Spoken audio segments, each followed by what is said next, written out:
అయిపోతుంది. సరే, 9వ అధ్యాయము 9వ వచనము జకర్యా, అక్కడికి రండి. ఒకే ఒక మాట చూద్దాము.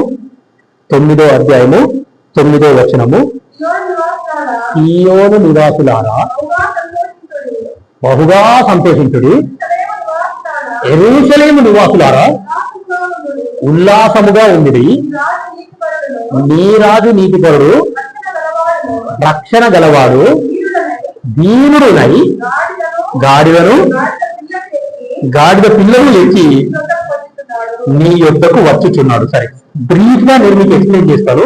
ఈ యొక్క ప్రవచనం యేసుక్రీస్తు ప్రభుల వారు ఈ రోజు నెరవేర్చిన రోజు. మత్తయి సువార్త 21వ అధ్యాయము మొదటి 11 వచనాలు చదివితే మనకు అది అర్థమవుతుంది. ఈ యొక్క ప్రవచనం అనేది 4 సువార్తలలో కూడా రాయబడ్డది. మార్కు సువార్త 11వ అధ్యాయము మొదటి 11 వచనాలలో కూడా అదే ఉంది. లూకా సువార్త 19వ అధ్యాయము 28 నుండి 40 వరకు అదే ఉంది. యోహాను సువార్త 12వ అధ్యాయము 12 నుండి 19 వచనాల వరకు అదే ఉన్నది. సో కాబట్టి బ్రీఫ్ గా చెప్పాలి అంటే మత్తయి సువార్త 21వ అధ్యాయము మొదటి 11 వచనాలలో యేసు ఏం చేస్తాడంటే ఆయన శిష్యులకి ఆజ్ఞాపిస్తాడు, మీ ఎదురుగా ఉన్న గ్రామానికి మీరు వెళ్ళండి. ఆ గ్రామానికి వెళ్ళగానే అక్కడ కట్టబడి ఉన్న ఒక గాడిద ఉంటుంది. ఆ గాడిదను మీరు ఏం చేసుకొని రావాలి అని అంటే ఇప్పుడే కోరుకొని ఆ దగ్గరికి రండి. ఏమా అర్థమైందా? నేను గనక మీ ఇంటికి వచ్చి మీ ఇంట్లో ఉన్న సామాన్లని తీసుకొని పోయినాను అనుకో, ఏమంటారు మీరు? నన్ను బైబిల్ బ్యాగ్ వేసుకొని వచ్చిండు, బైబిల్ చేతిలో పట్టుకున్నాడు, గిదేమో అట్లా దీనికి మా ఇంట్లో ఉన్న సామానంతో తీసుకొని పోతున్నాడు. ఫస్ట్ రోజు దొంగవాను. ఇప్పుడు వేసిన కూడా అదే చేశాడు కదా. నిజం చెప్పాలంటే వేసిన కూడా అదే చేసినాడు. మీ ఎదురుగా గ్రామంలోకి వెళ్ళండి, అక్కడ కట్టబడి ఉన్న గాడిద ఉంటుంది. ఆ గాడిద తోలుకోండి. ఆ గాడిద ఎవరిది? ఆ గాడిద ఓనర్ ఎవరు? ఆ గాడిద యేసు ప్రభుకి ఎందుకు కావాలా? యేసు ప్రభు అన్నాడు అక్కడ.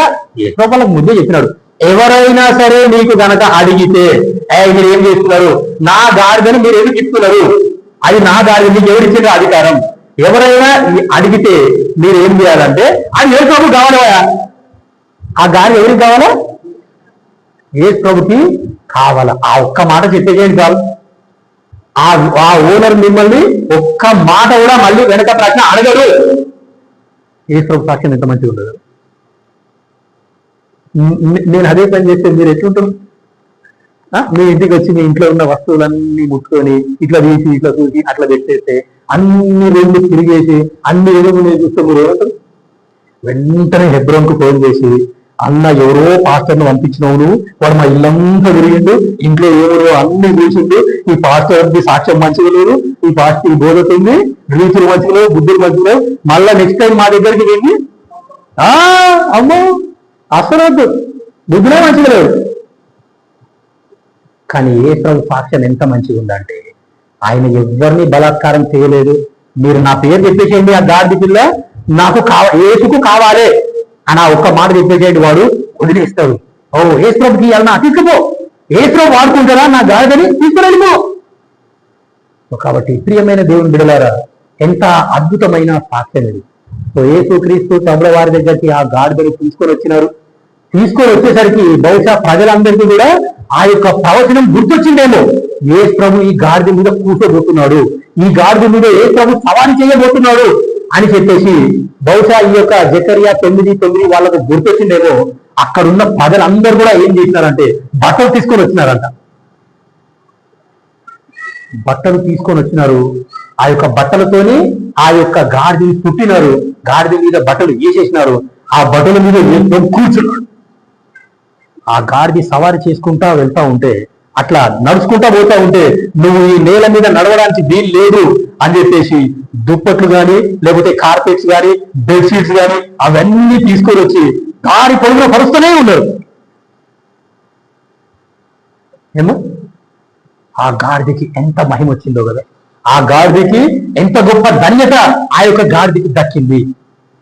నిజం చెప్పాలంటే ఈ లోకంలో గాడిది అనే పదాన్ని మనుషులు ఎందుకు వాడతారు? ఒకే ఒక దానికోసం వాడతారు. ఏమో తిట్టడానికి తప్ప ఇంకా ఎందుకు పనికిరాని జంతువు. గాడిదని కనుక పాతవాడు గాడిది అని అన్నమనుకో ఎట్లుంటుంది? దాని గొంతే చాలా వెరైటీ ఉంటుంది అసలు. ఆ గాడిద పాట ఇంకా దరిద్రం వాయమ్మని. సరే, ఆ గాడిద యొక్క ఆకారం అన్న మంచిగా ఉంటుందా అంటే అది కూడా మంచిగా ఉంటుంది. ఆ గాడిద నడక మంచిగా ఉంటుందా అని అంటే ఆ నడక కూడా ఒకరు నడుచుకుంటూ పోతుంది, ఎక్కడెక్కడో నడుచుకుంటూ పోతుంది.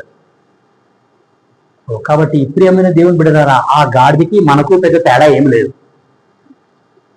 ఎందుకు పనికిరాని గాడిదలమైన మనల్ని యేసుక్రీస్తు ప్రభుల వారు కోరుకున్నాడు. ఆయన మనల్ని ఎన్నుకున్నాడు. మనం కూడా ఆ గాడిదలాగా కట్టబడి ఉన్నాము. ఆ గాడిద ఆ యొక్క స్తంభానికి ఏ విధంగా అయితే కట్టబడి ఉన్నదో నువ్వు నేను కూడా అదే విధంగా కట్టబడి ఉన్నాము. అది సెల్ ఫోన్తో కట్టబడ్డామా, లేకపోతే టీవీతో కట్టబడ్డామా, లేకపోతే సినిమాలతో కట్టబడ్డామా, లేకపోతే ఇంకా వేరేనైనా సోషల్ మీడియాతో కట్టబడ్డామా అనే సంగతి అది నీకు నాకే తెలుసు. కానీ ఆ కట్లన్నింటినీ కూడా యేసుక్రీస్తు ప్రభుల వారు విడిపించినాడు, విడుదల చేసినాడు అనే సంగతి నీకు నాకు ఇక్కడ అర్థమవుతాం. నేను అంటే చిన్నగా ఉన్నప్పటి నుండి ఇదే చర్చ్ అయినా సరే నా లోపలికి లోకం అనేది వచ్చేసింది. మా నాయన సండే స్కూల్ టీచర్. ఆయన సండే స్కూల్ టీచర్గా ఒక 30 సంవత్సరాల నుంచి సండే స్కూల్ టీచర్గానే ఉన్నాడు. జూనియర్ పిల్లలకి క్లాసులు తీసుకుంటాడు ఆయన. సరే, ఒక సండే స్కూల్ టీచర్ కొడుకుని అయ్యుండి నా లోపలికి లోకం వచ్చిన తర్వాత ఏమి అంటే రిలీజ్ సినిమా చూడడం అనేది మస్తు అలవాటు అయిపోయింది నాకు. ఏ రోజైతే సినిమా రిలీజ్ అవుతుందో ఆ రిలీజ్ అయిన ఫస్ట్ షో నేనే చూడాలి. అది షో 4 గంటలకైనా సరే, 6 గంటలకైనా సరే, 7 గంటలకైనా సరే, పొద్దుగల 11 గంటలకైనా, ఎప్పుడైనా సరే. అది బెనిఫిట్ షోనా ఏ షోనా తెలియదు, కానీ ఆ రిలీజ్ సినిమా చూడడం అనేది మస్తు సూకు పడ్డది నాకు. అందరూ మంచిగా ఎంజాయ్ చేస్తారు. ఏదైనా సరే రిలీజ్ సినిమా చూడాలి అని చెప్పి పొద్దుగల 4 గంటలకు పోయి ఆ సినిమా చూడ గేట్ పట్టుకుని కదండి. ఏమో పొద్దుగల 4 గంటలకు పోయి వాడు గేట్ ఎప్పుడు తీస్తాడు, నేను ఎప్పుడు పోయి టికెట్ తీసుకోవాలి, ఎప్పుడు లోపలికి పోవాలి. సో ఆ సినిమా నన్ను ఏం చేసింది, కట్టేసింది కదా. సో నేటి దినాన యూత్ కూడా ఇట్లనే ఉన్నారు, అన్నిటికీ కట్టుబడిపోతూ ఉన్నారు. సో నా బతుకు నేను చూసుకుంటే ప్రతి ఆదివారము మందిరానికి పోతున్నాను, ప్రతి ఆదివారము దేవుని పాట నేర్చుకుంటున్నాను. కానీ హృదయంలో ఏమి అంటే ఎప్పుడు బయటికి పోవాలా, ఎప్పుడు రిలీజ్ సినిమా చూడాలి అని ఆ యొక్క సినిమా చేడిపించే పోయింది. కానీ దేవుని మందిరం పట్ల అసలు ఆశ ఆతృత అనేది లేకుండే. సరే, దేవుని యొక్క మహాకృపను బట్టి దేవుడు నన్ను దర్శించినాడు. ఆ యొక్క కట్లన్నిటి నుండి, ఆ యొక్క బంధకాలన్నిటి నుండి నన్ను విడిపించినాడు. సో మొన్న జనవరి 1కి నేను ఒక తీర్మానం తీసుకున్నాను. ఏమి అంటే ఏమంటారు, నా మొబైల్లో మొబైల్ డేటా అనేది నేను అది వేయించుకోను. ఆ మొబైల్ డేటా వేయించుకుంటే నాకు మస్తు ఆశ అవుతుంది. నా ఆత్మీయ జీవితానికి ఏమవుతుంది, ఆ మొబైల్ ఓపెన్ చేసామంటే అన్ని పనికిమాల పోస్టులే వస్తున్నాయి. ఈ పనికిమాల పోస్టులు అన్ని మనకి ఎందుకు అని చెప్పేసి అసలు మొబైల్ డేటా వేయించుకోవద్దు. స్ట్రాంగ్ తీర్మానం తీసుకున్నాను. వేయించుకోలేదు కూడా. నేను మొబైల్ రీఛార్జ్ చేయించుకుంటే 1 ఇయర్ రీఛార్జ్ చేయించుకుంటే ఒకటేసారి. ఆ 1 ఇయర్ కూడా ఓన్లీ కాల్స్ కొరకే దాన్ని రీఛార్జ్ చేయించుకునే, కానీ మొబైల్ డేటాకి అసలు రీఛార్జ్ చేయించుకోలేదు. ఆ రీఛార్జ్ చేయించుకోకుండా ఉన్నప్పటి నుండి ఇప్పటి వరకు కొంచెం ఆయన ఎక్స్పీరియన్స్ పీస్ఫుల్ లైఫ్. నేనేం చేస్తున్నాను అంటే పీస్ఫుల్ లైఫ్ ని ఎంజాయ్ చేశాను. చాలా సంతోషంగా ఉంది. దేవునితో ఇంకా కొంచెం ఎక్కువ సమయం గడుపుతున్నా నేను. సో కాబట్టి ప్రియమైన దేవుని బిడ్డలారా, బల్లలో పాలు పొందడానికి వచ్చిన నువ్వు నేను ఎటువంటి తీర్మానంతో ఉన్నాము, ఎటువంటి మనస్సాక్షితో ఉండి మనము ఈ లోకంలో జీవిస్తున్నాము అనేది చాలా చాలా ప్రాముఖ్యం. ఇప్పుడు చూడండి, అదే 9:9 చదవండి. అక్కడ 2 హెచ్చరికలు ఉన్నాయి. ఒకే హెచ్చరిక ఉంది, ఒకే హెచ్చరిక 2 సార్లు వస్తుంది. చూడండి, మనము ఏ విధంగా ఉండాలా అంటే సీయోను నివాసులారా బహుగా సంతోషించుడి. అది మామూలుగా సంతోషం కాదు. ఇది ఎట్లా సంతోషించాలంటే బహుగా సంతోషించుడి. దాని తర్వాత యెరూషలేము నివాసులారా ఉల్లాసముగా ఉండుడి. బల్లలో పాలు పొందే వాళ్ళు ఎట్లా ఉండాలి అని అంటే బహుగా సంతోషించాలి, ఉల్లాసముగా ఉండాలి. పరిస్థితులు ఏ విధంగానైనా ఉండనివ్వండి, లోకంలో పరిస్థితులు ఎట్లనైనా ఉండనివ్వండి, మనము ఎలా ఉండాలి అనంటే సంతోషించే వారిగానే ఉండాలి. కానీ ఏదో కోల్పోయినట్టు, లోకంలో ఎవరికి జరగని నష్టం నాకే జరిగినట్టు, ఎవ్వరికి లేని రోగాలు వ్యాధులు అన్ని నాకే వచ్చినట్టు ముఖం ఇట్లా పెట్టుకొని కూర్చోవద్దు. బహుగా సంతోషించాలా, ఇది దేవుని హెచ్చరిక. ఏ పరిస్థితులు ఎట్లా ఉన్నా సరే మనం బహుగా సంతోషించే వారిగా ఉండాలా, ఆల్వేస్ ఉల్లాసముగా ఉండాలా. హబక్కుకు 3వ అధ్యాయము 17, 18, 19. హబక్కుక్ 3వ అధ్యాయము 17, 18, 19. మండే అంజూరపు చెట్లు పూయకుండినను, ట్యూస్డే ద్రాక్ష చెట్లు ఫలింపకపోయినను, వెడ్నెస్డే ఒలీవ చెట్లు కాపు లేకపోయినను, థర్స్డే చేనులో పంట పైడికి రాకపోయినను, ఫ్రైడే గొర్రెలు దొడ్డిలో లేకపోయినను, సాటర్డే సాలలో పశువులు లేకపోయినను, సండే ఏముందమ్మా సండే రోజు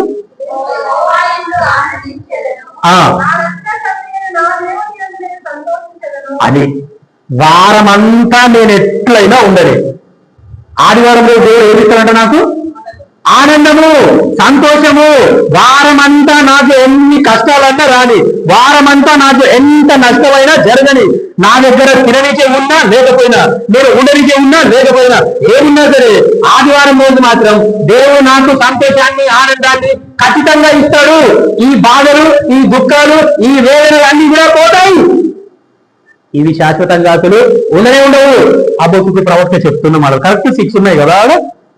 so Monday, Tuesday, Wednesday, Thursday, Friday, Saturday వారమంతా ఎట్లనైనా ఉండని. నేను నా రక్షణకర్త అయిన దేవుని యందు ఆనందిస్తూనే ఉంటా. ఆ శ్రమలు నన్ను ఏమీ చేయలేవు, ఆ ఇరుకు పరిస్థితులు నన్ను ఏమీ చెయ్యలేవు. సో ఒక సేవకుడు వాక్యం చెప్తా ఉంటే నేను విన్నాను. అంటే ప్రేయర్ మీటింగ్ లో, సంఘ ప్రార్థనలో వాక్యం చెప్తుంటే నేను విన్నాను. ఏంటి అంటే అందరూ చర్చ్ ప్రేయర్కి వచ్చి ఏమంటే ప్రభువా నాకు ఈ సమస్య ఉంది, ప్రభువా నాకు ఆ సమస్య ఉంది, ప్రభువా నాకు ఈ సమస్య ఉంది, ఇటువంటి పరిస్థితులలో నేను ఉన్నాను అని మన పరిస్థితులు దేవుడికి చెప్తాం. కానీ అది కాదంట ప్రార్థన అంటే. నీ పరిస్థితులు దేవుడికి చెప్పడం కాదు, ఈ దేవుడు ఎంత గొప్పవాడో అది ఆ పరిస్థితిలో చెప్పేసేది.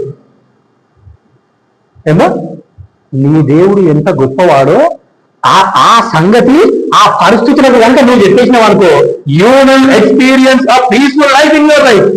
నీ యొక్క జీవితంలో సమాధానాన్ని నువ్వు అనుభవిస్తావు. ఆ సమస్యలకు నువ్వు చెప్పేసేది నా దేవుడు ఎంత గొప్పవాడు అనేది. సో కాబట్టి ప్రియమైన దేవుని బిడ్డలారా, నువ్వు నేను ఈ విధంగా ఆనందించాలి అనేది దేవుని యొక్క కోరిక. జకర్యా 2వ అధ్యాయం 10వ వచనం చూడండి. జకర్యా 2వ అధ్యాయము 10వ వచనం.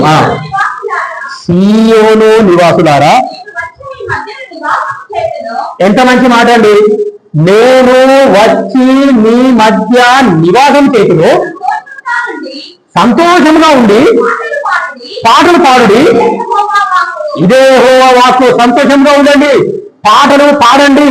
ఇదే యెహోవా వాక్కు. ఎందుకు మీరంతా సంతోషంగా ఉండాలి, ఎందుకు మీరంతా పాటలు పాడి ఆనందంగా ఉండాలి అంటే, నేను ఖచ్చితంగా మీ మధ్యలోకి వస్తాను, మీ మధ్యలో నేను నివసిస్తాను. దాన్ని గుర్తు చేసుకొని మనం సంతోషంగా ఉన్నాం, మనం ఆనందంగా ఉన్నాం. కాబట్టి ప్రియమైన దేవుని బిడ్డలారా, నువ్వు నేను ఎట్లా ఉన్నాము? ఇప్పుడు జరుగుతున్న పరిస్థితులన్నీ మనందరికీ బాగా తెలుసు. ఆ యుద్ధాలు జరుగుతూ ఉన్నాయి. ఆ యుద్ధాలను బట్టి మన దేశానికి రావాల్సిన సరుకులు కూడా రాకొచ్చినాయి. సో రాకపోయేసరికి నిత్యావసరాల యొక్క ధరలన్నీ కూడా ఇప్పుడు ఏమైతే పెరిగిపోతే సంతోషంగా ఉంటుందా, బాగా వస్తుందా? అన్ని ఆ క్రూడ్ ఆయిల్ అయినా సరే, కుకింగ్ ఆయిల్ అయినా సరే, లేకపోతే నిత్యావసరాలు ఇంకా ఏవైనా సరే అన్ని ధరలు పెరిగిపోతూనే ఉంటాయి. అట్లా అన్ని పెరుగుతాయి కానీ మన జీవితం మాత్రం పెరిగాయి. ఏమా మన ఆదాయం మాత్రం కంపెనీలో వెళ్తుంటారు. కంపెనీలో ప్రాఫిట్స్ లేవు కాబట్టి మీరేం అడగకండి అని అంటారు. అరే అన్ని పెరిగిపోతున్నాయి, మరి నేను ఎట్లా? సో ప్రియమైన దేవుని బిడ్డలారా, అవన్నీ ఆలోచించి నీ బుర్ర నా బుర్ర పాడు చేసుకోవడం కాదు. దేవుడు నీకు నాకు ఇస్తున్న హెచ్చరిక ఏంటి అంటే, బాగా సంతోషించండి, ఉల్లాసముగా ఉండండి. చూడండి, జెఫన్యా 3వ అధ్యాయము 14, 15 వచనాలు. జెఫన్యా ఒక్క నిమిషం. కరెక్టే, మీరు చదువుతుంది కరెక్టే. అందరూ తీయండి జెఫన్యా 3వ అధ్యాయము 14, 15 వచనాలు చదవమ్మా. సియోను నివాసులారా ఉత్సాహధ్వని చేయుడి, ఇశ్రాయేలీయులారా జయధ్వని చేయుడి, యెరూషలేము నివాసులారా పూర్ణ హృదయంతో సంతోషించి గంతులు వేయుడి. తాను మీకు విధించిన శిక్షను యెహోవా కొట్టివేసి ఉన్నాడు,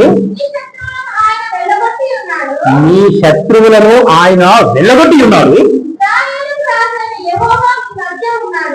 అదండి, ఇశ్రాయేలుకు రాజైన యెహోవా మీ మధ్యలోనే ఉన్నాడు. ఎంత మంచి మాట అండి, ఎంత మంచి వాగ్దానం ఇది. ఇక మీదట మీకు అపాయం ఏమి కూడా లోకంలో పరిస్థితులు ఎట్లాగైనా ఉండనివ్వండి, ఆ పరిస్థితులను చూసి నువ్వు నేను భయపడడం అనేది అసలు కానే కాదు. నీకు ఇందాక నేను చెప్పిన కదా, నేను ఇండక్షన్ కుక్కర్ కొనుక్కొచ్చిన నెక్స్ట్ డేనే మాకు గ్యాస్ వచ్చింది.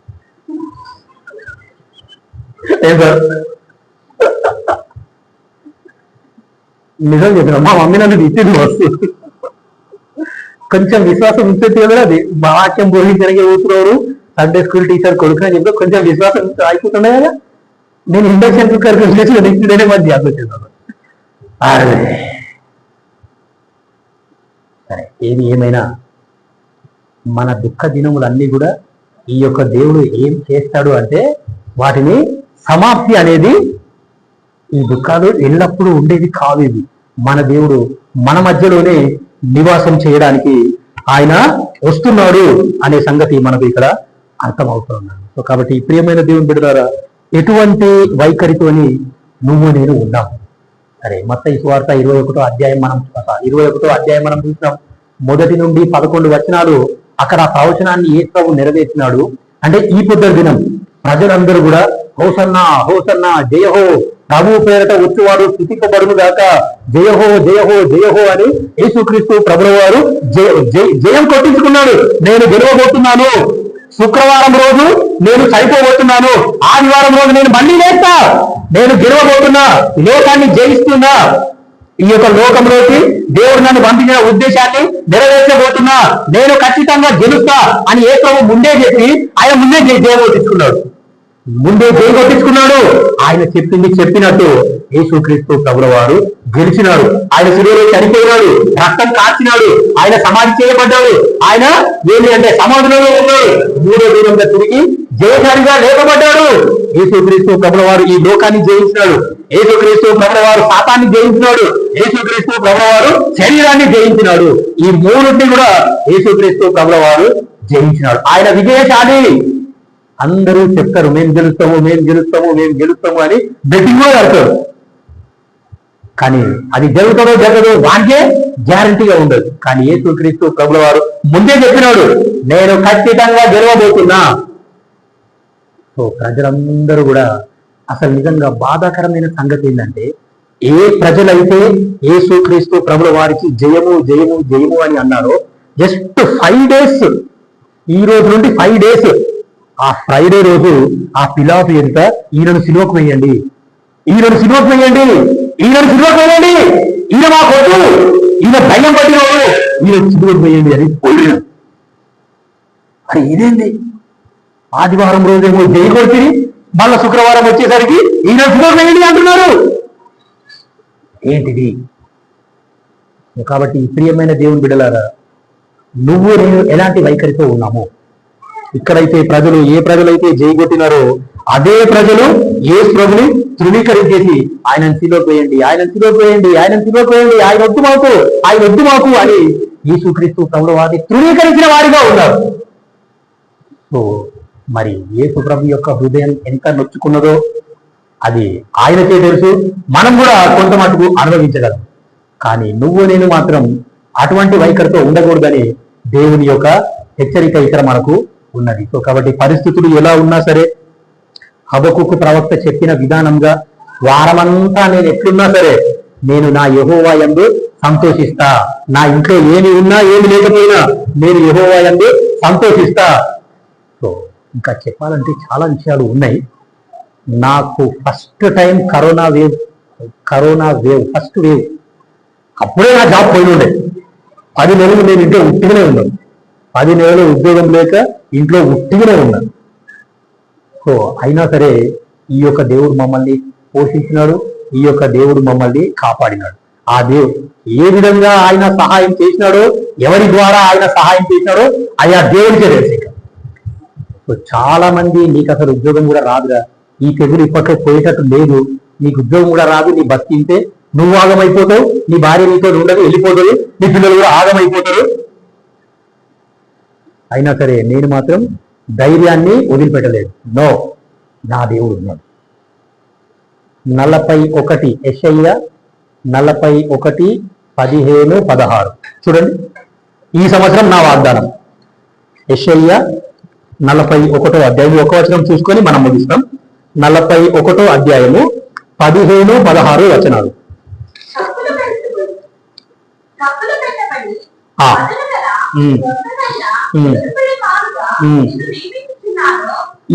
ఈ సంవత్సరం నా వాగ్దానం అండి. ఇది జాగ్రత్తగా గమనించండి. అమలు జరుగమ్మ. కక్కులు పెట్టబడి పదులు గల నిన్ను నియమిస్తున్నాను. జాగ్రత్తగా వినండి. నీవు పర్వతములను నూర్చుదువు, పొడి పర్వతాలని పొడి. కొండలను ఎట్లా చేస్తామంట? పర్వతాలు అంటే సమస్యలు, దాని తర్వాత కొండలు అంటే కూడా సమస్యలు, దాని తర్వాత అవి 3 ఉన్నాయి. పర్వతాలు ఒకటి ఉంది, దాని తర్వాత ఇంకోటి ఏముంది? కొండలు. దాని తర్వాత ఇప్పుడు ఏం జరిగినాం? మళ్ళీ జరగమ్మా. నీవు పర్వతములను వాటిని పొడి చేయుదు, కొండలను పొట్టు వలె చేయుదు, నీవు వాటిని గాలించగా గాలి వాటిని కొనిపోవు, సుడిగాలి వాటిని చెదరగొట్టుడు. ఎంత మంచి మాట అండి. నా వాగ్దానం మీద ఉన్న మాట అదే. నీవు యెహోవాను బట్టి సంతోషించడము వాగ్దానం మీద ఉన్న మాట అది. ఆ మాట నాకు అర్థం కావాలంటే ఆ పైన 2 వచనాలు చదవాల్సి వచ్చింది. పర్వతాల లాంటి సమస్యలు వచ్చినా నువ్వు నేను ఆ సమస్యలను ఏం చేస్తామంట? పొడి పొట్టు చేసేస్తాం. ఏ సమస్యలు కూడా మన ఎదుట నిలవలేవు. ఆ సమస్యలను అన్నింటినీ మనము పొట్టు చేసేస్తామంట. ఆత్మీయంగా దేవుడు నిన్ను నన్ను అంత బలమైన స్థితిలోనికి తీసుకొని వెళ్తాడు ప్రియమైన దేవుని బిడ్డలారా. కాబట్టి జనవరి 1కి నేను ఈ యొక్క వాగ్దానం తీసుకున్నాను. జనవరి 2కి ఆఫీస్కి వెళ్ళి నా యొక్క మెయిల్స్ చెక్ చేసుకుంటా ఉంటే ఆ యొక్క HR డిపార్ట్మెంట్ నుండి నాకు ఒక మెయిల్ వచ్చింది. నీకు ప్రమోషన్ ఇస్తున్నాము, ఇక్కడ నుండి నిన్ను బిజినెస్ టీమ్ కు పంపిస్తున్నాము, CEO ఆఫీస్కి పంపిస్తున్నాము అని చెప్పేసి నాకు జూనియర్ మేనేజర్ పోస్ట్ ఇచ్చి CEO ఆఫీస్కి పంపించినారు. ఇప్పుడు ఈ పక్కన ఎయిర్పోర్ట్లోనే GMR గ్రూప్ ఎంప్లాయీ. జనవరి 1కు వాగ్దానం తీసుకున్నాం, నీవు యెహోవాను బట్టి సంతోషించదవు అని. జనవరి 2కి ఏమైంది? అర్థమవుతుంది అదే వాటి అంటే జస్ట్ దేవుడు స్టార్ట్ చేసింది అంతే. ఆ వాగ్దానం నెరవేరింది అనుకోకండి, జస్ట్ అది స్టార్టింగే, ఇంకా చాలా ఉన్నాయి. కాబట్టి యెహోవాను బట్టి మనం ఏం చేయాలి? సంతోషించాలా. ఆ దేవుడే మన ఆనందం, ఆ దేవుడే మన సంతోషం. నిజంగా యేసు నమ్ముకున్న వాళ్ళు ఎంత బలంగా ఉంటారంటే ఎటువంటి సమస్య వచ్చినా సరే వాళ్ళు కదిలింపబడదు. అసలు ఆ సమస్యలను చూసి ధైర్యంగా ఎదుర్కొంటారు. ఆ సమస్యలను మనల్ని పొడి చేసేస్తామంట. అందుకే మరొక పర్యాయం అదే మాట చదువుదాం. జకరియా 9:9 అందరం కలిసి చదువుదాం. తీయండి. జకరియా 9:9 చదువుకొని మోకరిస్తాం, ప్రార్థన చేద్దాం. సియోను నివాసులారా బహుగా సంతోషించుడి, యెరూషలేము నివాసులారా ఉల్లాసంగా ఉండి, నీ రాజు నీ దూతలు రక్షణ గలవాళ్ళు నీ దీనులై భారవాహిక గాడిద పిల్లలు ఎక్కి నీ యొద్దకు వచ్చుచున్నాడు. ఈ దేవుడు నా యొద్దకు వస్తున్నాడు అనే ఆ సంతోషమే ఎంతో అద్భుతమైన అనుభవం. సరే, దేవుడి ఈ వాక్యాన్ని జీవించుగాక. మోకరించండి.